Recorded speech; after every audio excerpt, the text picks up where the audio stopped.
When my clothes are burning, my hair. More than anything, that was the moment when I thought, now you're going to die. August 30th, 2015. Ken McKenzie and his wife Sonia were preparing to fly from Fort Lauderdale to Washington, D.C., with a quick stop in Lynchburg, Virginia to see their daughter, Monica.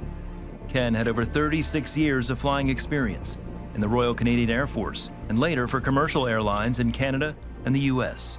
Every flight is going to have different aspects to it. It's a different mission. But on this particular day, I think we're probably just more excited to be going to see Monica than anything. I am not quite as comfortable flying and doing adventuresome things as Ken, so there's always just a few butterflies in my stomach. Finally, Ken got clearance to take off.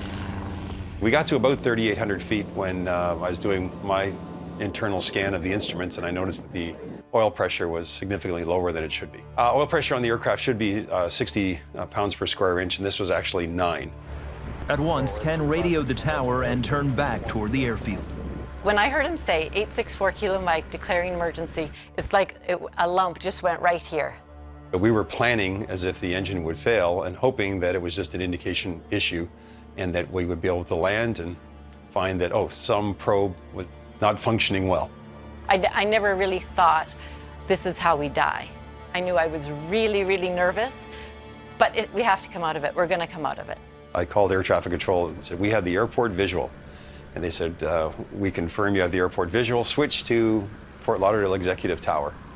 And I hit the radio button to do that, and the engine stopped. And things got really quiet. And now he declares a Mayday.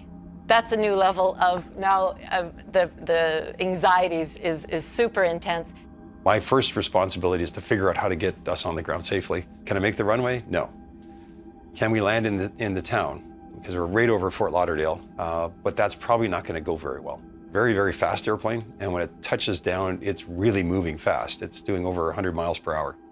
Ken decided their best option was to try and land on a narrow gravel levee between the edge of town and the Everglades swamp. Ran all the emergency checklists, got everything all ready for the landing. Then we had time to reflect and say, we got a couple minutes here, or seconds. We should pray now.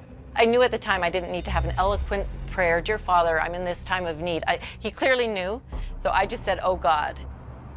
Ken landed on the levee going over 120 miles per hour, trying to keep control of the aircraft.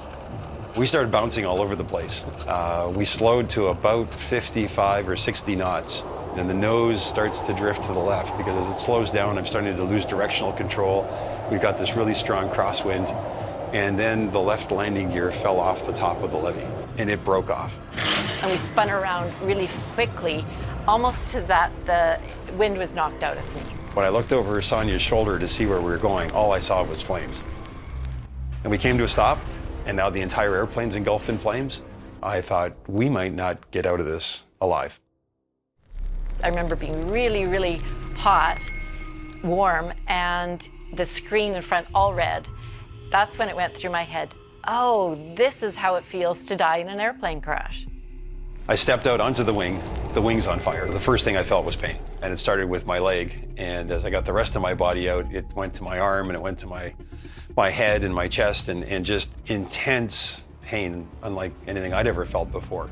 He reached for my hand to pull me, and I'd forgotten my headset on, and so it jerked me back. And our hands slipped, and she fell back into the airplane. More than anything, that was the moment when I thought, now you're going to die. Because I'm not leaving you behind. So either I'm going to get you out, or I'm going to die trying. And then he grabbed my hand and pulled. And up she came out of the seat. Here I am standing on the wing, burning away. When my clothes are burning, my hair. And when Sonia comes out on the wing, there's a circle around us, now of no flames.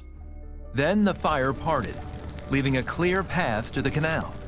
Ken and Sonia jumped into the water and swam away from the burning wreckage. They climbed back onto the levee to wait for help. I started to feel a little bit elated. I think we were both a little bit elated, like we lived, and we're here. So almost an excited feeling. Emergency personnel rushed Ken and Sonia to the hospital. Sonia had minor burns to her head, while Ken sustained second and third degree burns over 8% of his body, which required painful cleaning and multiple surgeries. 3 weeks later, he was released to go home. That Thanksgiving, the family met at the crash site to remember and to give thanks to God for saving their lives.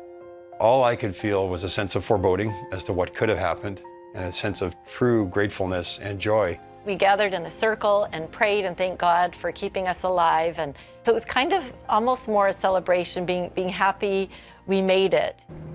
The Mackenzies still enjoy flying together and often share their faith in a God who still does miracles. Sharing my faith has become a heck of a lot easier. Fulfill what God's called you to do and actually get out there and do it. We don't want to forget these experiences or take them for granted. So we need to share how God has, saved us literally and how our faith has brought us through, and maybe it can help somebody else as well.